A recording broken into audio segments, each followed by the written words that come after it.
question number one. And debate question number one is 1993 was a huge year for director Steven Spielberg. Jurassic Park became the highest grossing film of all time. At the time, it was the highest grossing film of all time, and it took home 3 Academy Awards. But simultaneously, Spielberg also directed Schindler's List, the film that won him the Oscars for Best Director and Best Picture. But the question here is, which film had a greater cultural impact? Was it Jurassic Park or Schindler's List? And Frank, because you are the challenger, you are going to get the coin toss today. Heads, you will be arguing for Jurassic Park. Tails, you will be arguing for Schindler's List. Any questions? No. All right, here we go. So right let's on. go ahead and coin toss. Frank, you will be arguing for Schindler's List, and Kay, you will be arguing for Jurassic Park as to which of the two films had the greater cultural impact. Keep that in mind as you craft your debates. Now, Frank, you are the challenger, and you had the coin toss, which means, Kay, you will be going first. Okay. Are you ready? I am. Let's do it. Let's hit it. So in 1983, when this film came out, I'm not going to tell you how little I was, but I was very little. And my parents let me watch this movie, which was a mistake. And at one point, I watched it with my mother, and I went to bed, and I woke up in the middle of the night screaming because I thought a T-Rex was coming to eat me. And I spent a good amount of my childhood thinking a T-Rex was going to show up somewhere and eat me. This is an iconic moment for most children of the 90s. Suddenly we had a vested interest and fear of dinosaurs that we probably wouldn't have had before, because before that, what did we have? Land Before Time, where, some of them are scary, but for the most part, we're looking at cute little tree star eaters, right? Nothing nearly as terrifying as this. Also, let's talk about the powerhouse that is Jeff Goldblum in this film. He's iconic. Dr. Ian Malcolm still shows up on t-shirts and coasters and other things today, even though it's been a long time since this film came out. All right, Frank, that's a strong argument to come out the gate swinging. We have it has a strong horror aspect to it, and it has a lot of merchandising opportunities. How do you rebut against that, Mr. Frank Todaro? Well, you make a good point. Fear of dinosaurs in children is definitely a driving goal and has an effect on the populace as a whole as they watch this movie. But fear of dinosaurs isn't real because dinosaurs are not around. Fear of genocide and hatred is something very real. Now, Schindler's List, if I remember correctly, being filmed in black and white, strips down all of the fantastic spectacle of special effects to get to the very root of the matter. And if you watch Schindler's List, a lot of the Nazis, I don't know if I can say that. But of course you can. They're a real thing that actually happened. They are a real thing. They're a historical thing. Sometimes YouTube doesn't like that. They're writers. They're poets.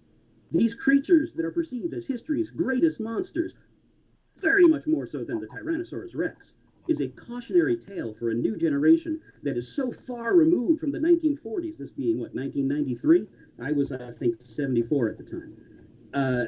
That it brings that out as a real possibility of something that could happen somewhere down the line, that those hatreds can come back. The little girl in the red dress standing out in stark contrast when you see her fall later in the movie, the sad, sad fall of hope. The hope of a generation, and instilling that fear and caution into 90s kids everywhere. Wow, Kay, that's a strong argument to combat against yours. The horrors of war and the fact of actual reality, the idea that the horrors of the genocide and the Holocaust and things that actually happened to real people, that's kind of a horrific thing. How do you argue against that? No, that's absolutely accurate. I would agree with all those points, but I would build upon it saying that while dinosaurs may have not been real in 1993 when this film came out, after watching it, we all believed they were real. And that's the magic of cinema right there, is that when we walked out, we saw Russell in the bushes and thought, one of those little ones that like chicken size was coming to get us for a second. That's the magic of cinema. Also, as amazing as a film as Schindler's List was, it doesn't have the mass appeal that Jurassic Park did. I'm sure some people brought their kids to see it, but by and large, it was meant for adult audiences. So I'm not sure it had the same influence on the youth of the 90s as Jurassic Park did. Jurassic Park also sparked a love of archaeology in a whole new generation, kind of having a Scully effect, especially when it comes to women in STEM, because this was the first time a lot of people got to see, even if it's fictional and fake, something scientific with dinosaurs, and brought up a whole new love of this study for a whole new generation.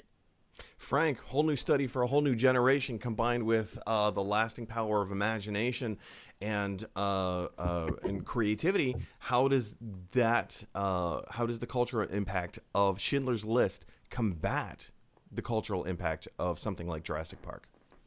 Well, okay, you make a very good point, and I applaud Jurassic Park, not unlike Star Trek and many other things that were much lower budget.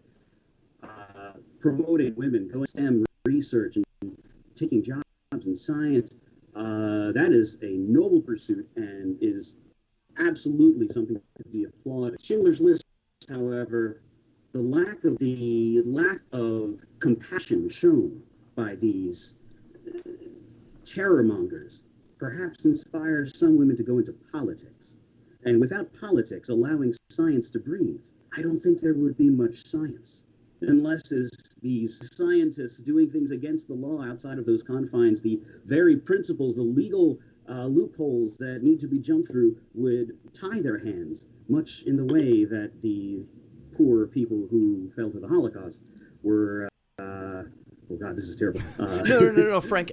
Just for a clarifying question for myself, you talk about the scientific aspects of this. Are you referring to the scientific research aspects of the film, or are you referring to the scientific aspects of what actually happened during World War II?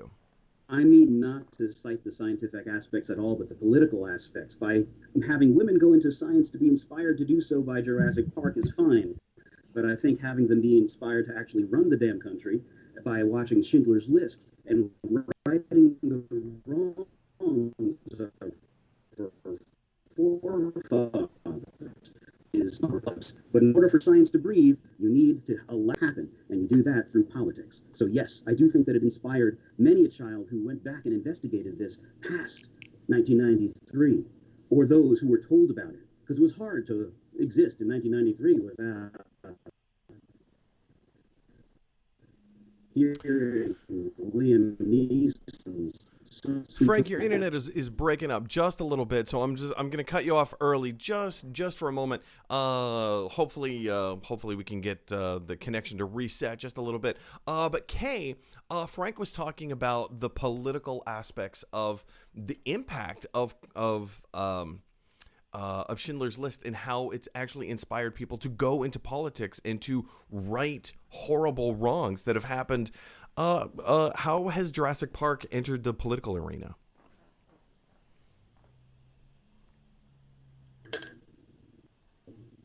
I think it's entered the political arena in the way that that's helped us understand where science should begin. There's that amazing line. It's like, we were thinking about whether or not we should. We didn't consider if we could, we didn't consider whether or not we should. And I think that's probably where that line starts, because that's not only a scientific thing, that should probably also apply to politics as well. It's like, just because doing something is an option doesn't mean it's the best option for all involved. Interesting. Fantastic. Frank, closing statement. Closing statement. Let's see. Well, we should not make the same errors we did in the past. And that is what Schindler's List is based upon. It is a learning experience from what came before. Jurassic Park is a learning experience of what has yet to come. And I think we need to correct the present before the future. Wow, Kay. Thinking about the present and preparing for the future. Strong case. How does Jurassic Park combat that? I would say it combats that by the technology used in the film. It set computer generation so far ahead and it holds up. When you watch it now as an adult, it's still good.